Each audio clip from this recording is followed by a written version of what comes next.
Here I am. You still there? Where else should I be?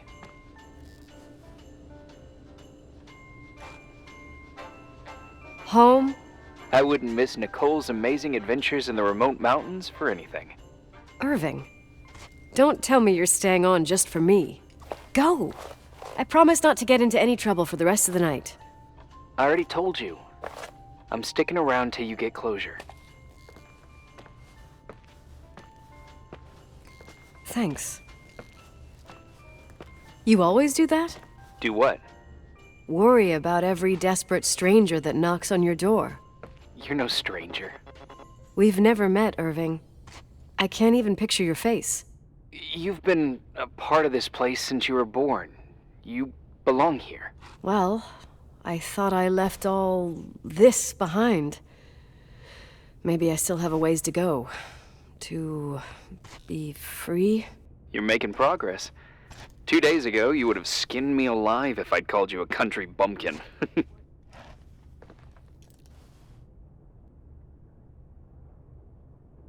2 days ago, I imagined you as a pimply kid from rescue services with a Boy Scout complex. Pimply?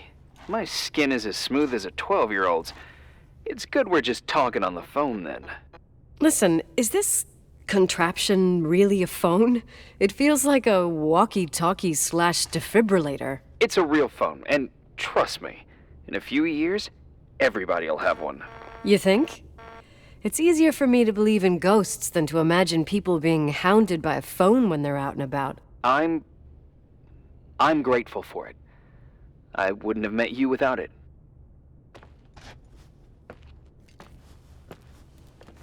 Irving, are you hitting on me by any chance? No. What are you... I mean, it's just... Relax. I was kidding.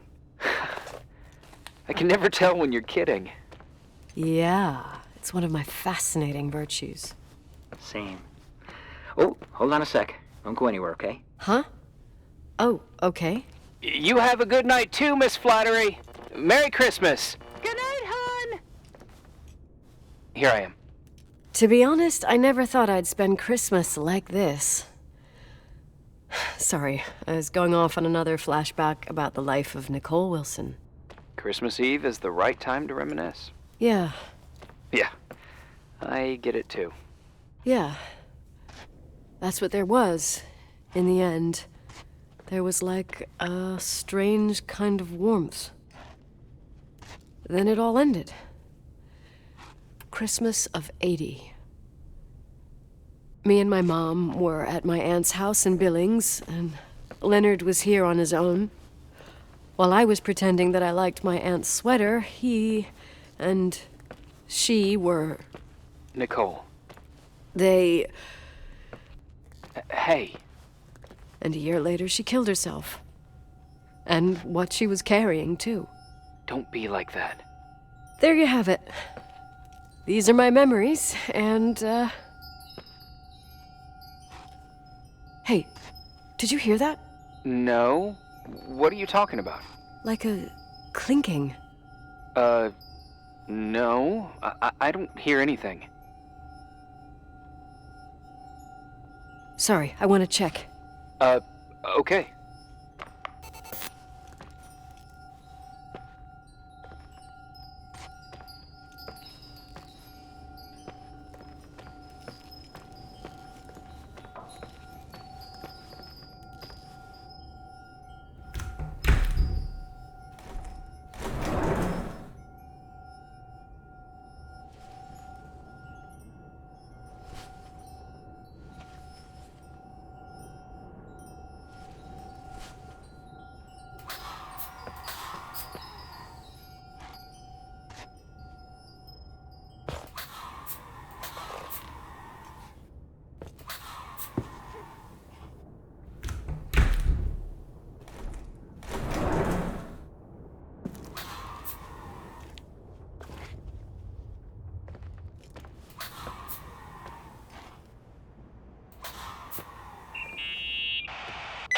Yeah. I was thinking about earlier when I said I was happy to have met you. Uh-huh. I was trying to figure out how to tell you. I feel real close to you, Nikki. God, I hear myself talk. I sound like an idiot. Irving, I don't know what you're trying to say, but right now, I'm dealing with something else. I want to be there to help you. I'm just a useless voice on the mic. Believe me, right now, I would also like a little bit more presence. You know, people get close in lots of ways. Please, shh, a sec. I'm trying to listen to this noise. All right, I get that I might be overdoing it. Sorry, I'm a klutz, and sometimes it's... Irving, please, shut up. Thanks. Listen, we'll get back to this, but let me figure this out. Where is this sound coming from? I don't hear anything. Anyway, later.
Irving, you hear me?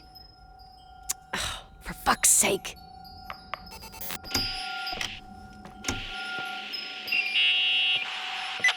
Hey, sorry I didn't answer. I was, busy. Oh, no problem.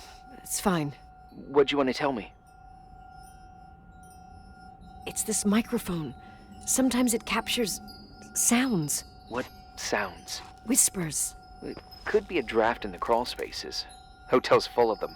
Yeah, sure. Sorry. I didn't mean to worry you. Heads up, and if you sense trouble, just let me know.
found anything?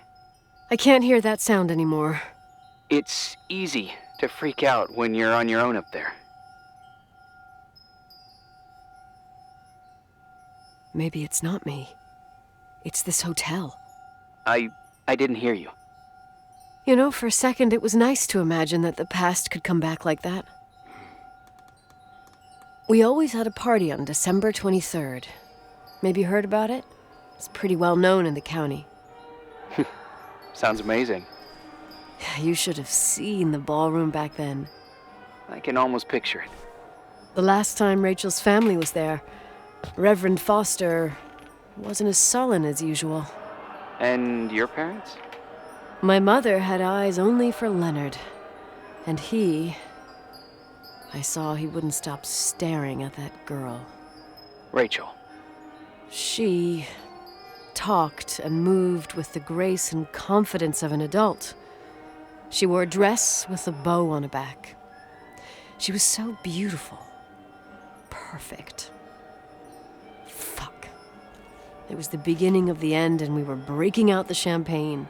Nikki, Sorry, I'm becoming a freaking nostalgic up here.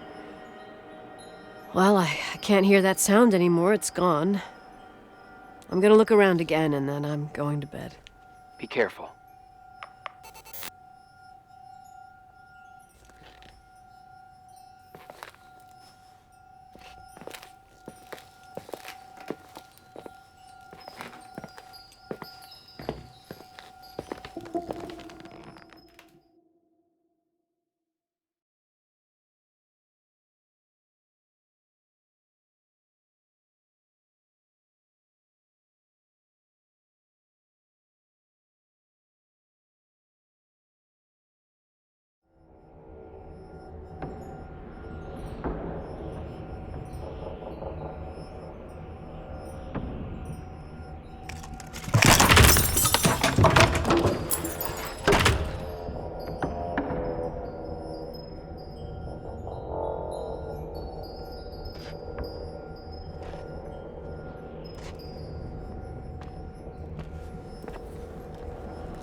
Irving? Merry Christmas, Nikki! Ho, ho, ho! It's a little late for holiday greetings, but I expected that. What? Well, I thought you were calling to... Hey, is everything okay? Yes. I mean, I don't think so. No. What happened? I think I sleepwalked. Like in the old Laurel and Hardy movies? I'm serious. I woke up in church, standing in front of the lectern. Wow. Does that happen a lot? No! One doesn't just become a sleepwalker from one day to the next. It used to happen when I lived here. One time in February, I ended up outside. But no parent leaves the doors unlocked if their kid sleepwalks. I never told anyone. Sleepwalking episodes are common in children. That's not the point. I forgot all about it. Then I come back here and it happens again. If I ended up in that church, maybe there's a reason. Sometimes following your instinct is the best thing. Yeah, I'll do that. Oh, Irving? Yeah? Merry Christmas. Merry Christmas, Nikki.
Hi. I was thinking, there really could be a repressed reason as to why you ended up there. So you've come to the conclusion that I'm not crazy? Never thought that. Well, at least not in this case. Oh, fuck off. Hey, language, Sister Nicole. All right. So, if I think about the church, I think about my mother. She often helped Reverend Foster. She decorated for holidays, did fundraising, and put up booths to involve the whole community in parish activities, you know, that kind of stuff. I know what you mean. I think she found gratification in doing that, something she didn't get elsewhere, including the hotel. When we moved to Portland, she quit. Fundraising? God. I gather you didn't exactly have a high opinion of your mother when you were a kid. Well, she was really busy with the hotel. I was always running after Leonard. He was much more fun than she was, no doubt about it. He was a philosopher capable of calculating the motion of celestial bodies while taking apart and refitting a motorcycle in less than half an hour. What about her? In the same half hour, she could have audited a business balance sheet. There you go. Ah, a businesswoman. No. What I understood later, living in such proximity to her, is that Mom loved feeling needed. A religious community like ours makes you feel needed, without a doubt. I suppose.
Nikki? When there was a party, my mother always got out the usual streamers and decorations and stuff. She raced in and out of the church, but I never discovered where she kept all those things. Never asked? Oh, a million times. She didn't want to answer. She said they were in a safe place. A real mystery. What kind of decorations could they have possibly been? Nothing explosive. It's just that I had the bad habit of sneaking all over the place and forgetting what time it was. There was that huge lady, the assistant cook, Mrs. Bryce. She used to get so mad. A judicious girl. They promised to reveal the secret storeroom when I got older, but I must have forgotten. The mystery of the secret storeroom. Ooh, sounds good. The riddle! What are you talking about? Leonard was never good at keeping secrets, but he taught me a riddle to get there. Can you remember it? Incredible. Yes.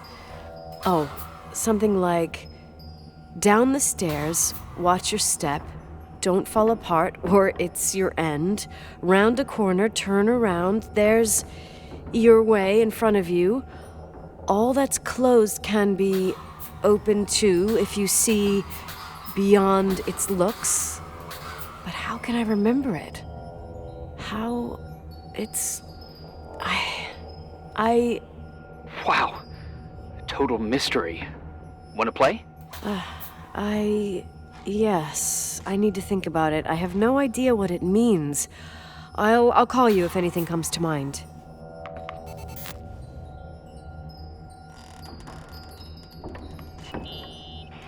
What'd you find? The paintings of the saints. I was convinced Leonard had gotten rid of them. Why? He liked saying that it was more likely to find God in a supernova than in a church. I don't see what he had in common with the Reverend Solomon Foster. They mostly talked for long stretches, in between chess moves up in the attic. United by pawns and bishops, but divided by the saints. Divided by everything else, I'd say.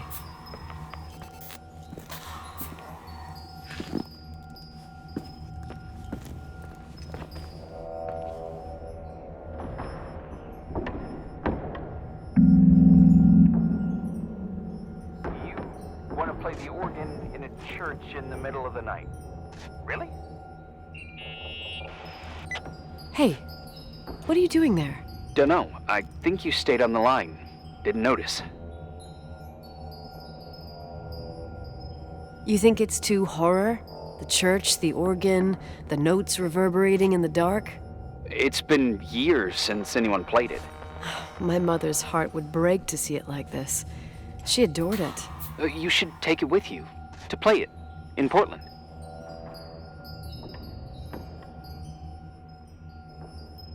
I couldn't play even if I wanted to. I never learned. I don't think playing the organ is a crucial thing these days. Yeah, right. Tell that to my mom. Essential part of a woman's education, I must admit. Oh, poor Mom. She had a daughter that would rather dig for gold at Hunter's Gulch till the cows came home. I can totally picture you. Uh-huh. Then there was Rachel, who reminded me how useless I was in music. Look how good Rachel is. Look how she puts her mind to it. She doesn't know how to read, but she's got a real ear for it. While I was considered the illiterate artist in the house. If Rachel had been around, she would have improvised Beethoven's Ninth. Was she so perfect? Yes. I'm only just now realizing how jealous I was. Keep looking.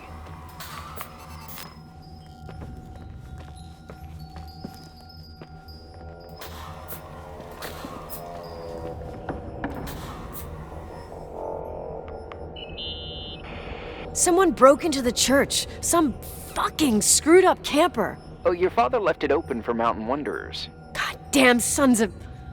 Ugh. I'll have to clean up this mess before Jenkins shows up. And keep an eye out. Normally, no one's around in this weather, but you never know. Ugh. Okay.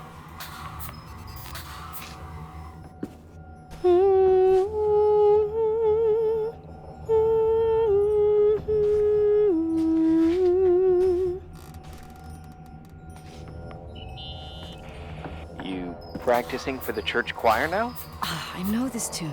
The souls that come out of their graves. It's from the book of Revelation. Can I ask you about your mysterious father, who you only sort of mention? My father was nothing like Leonard. Well, I don't know what happened between you, but if you want to talk about it, I will. But not now. It's complicated. Yeah, I get that. Believe me, I do. Thanks.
Shit.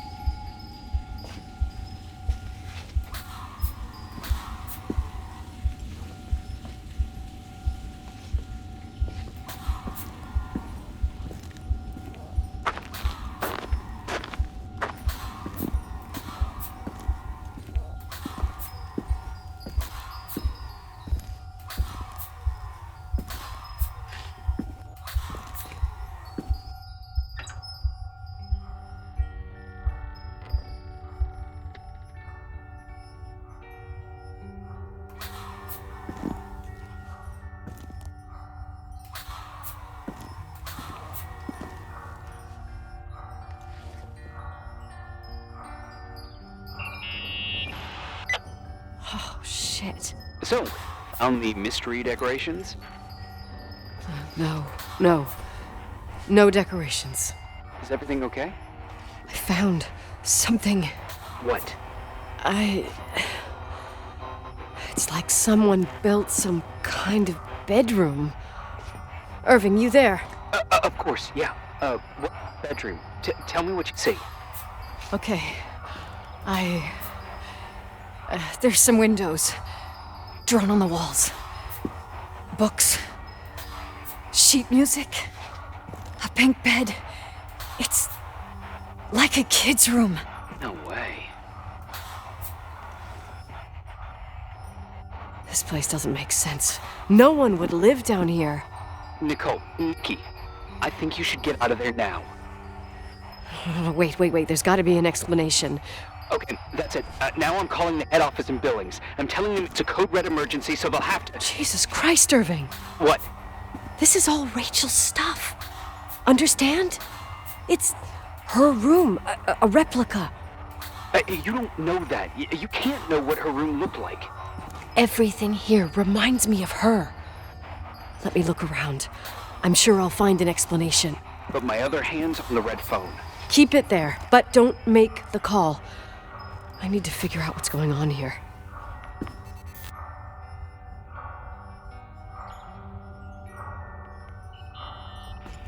Hey, can I make that call now? You hear this sound? Come on.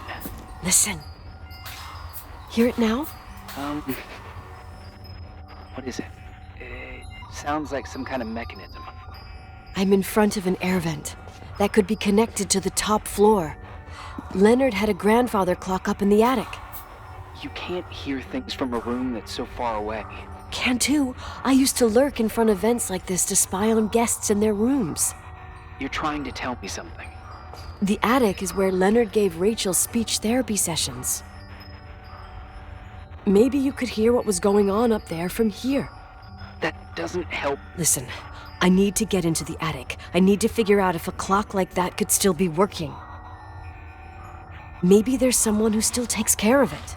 Nicole, please. I'm hanging up. Call you later.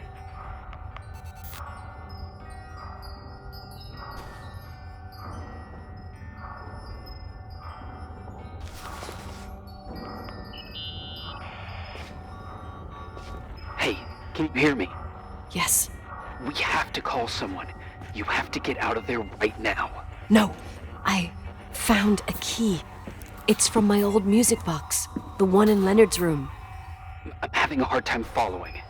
If everything in here is Rachel's, then why is my music box's key here? I don't know and I don't want to know. Tell you what I think? Someone could have been in your room. It doesn't matter. How can you be so calm? If someone was in there, he's not here now. I need to grab the chance to figure out what the hell is going on, or went on, here.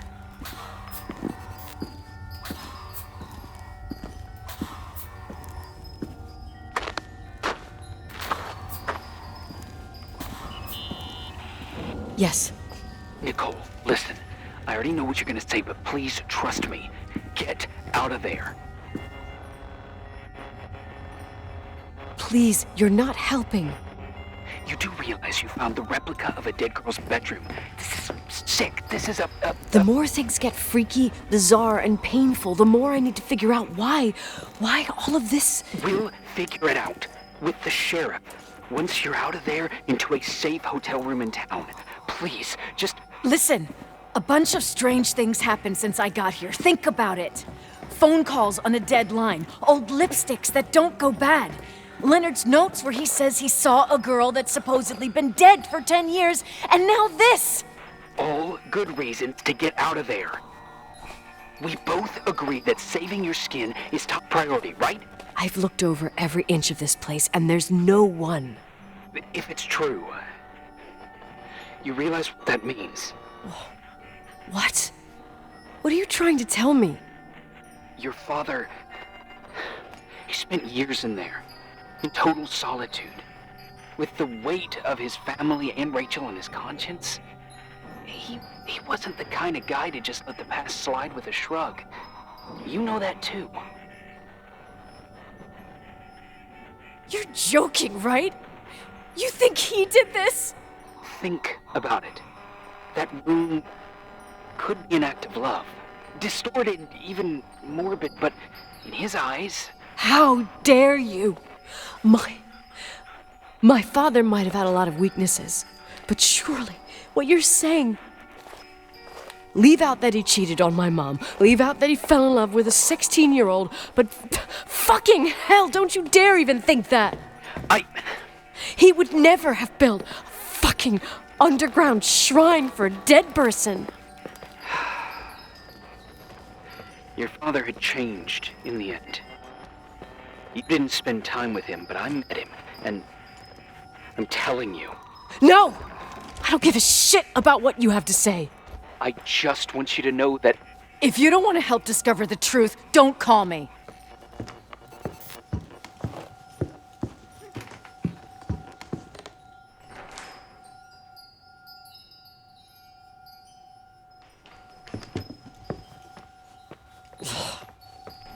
Asshole. How dare you? You don't know shit. You don't know fuck. Finally, a bit of peace and quiet. It'll help me clear my head without those incessant phone calls. I'm not a fucking switchboard, for fuck's sake. Okay, let me piece things together. I just found out there's a room dedicated to Rachel Foster in my father's hotel. Maybe with items from her real room. Holy Jesus, that's freaky. Some people think she didn't commit suicide, and some even think she's still alive. Maybe if I think through my steps, I can work something out. First thing, the phone call. They said Rachel isn't dead. Then the lipstick from 10 years ago turns up, still good. And then my father's various notes where he says he still sees her. If that were true, it might explain the sighting by her friend here in the timberline. And now I find her retainer box, but no retainer. That room might not be a reconstruction. If Rachel didn't kill herself, Rachel could have lived here. But if she's still alive, why doesn't she tell her parents? Unless they're all in cahoots. No suicide, no timberline money. No, I'm just being paranoid. And then there'd be no reason for her to live in a fucking underground replica of her room. My key in the middle of Rachel's stuff. Is it a message? Where do I fit in? Are you trying to tell me something, Dad? My music box with the hockey player. I don't think I have the guts to hear that tune again. But I must.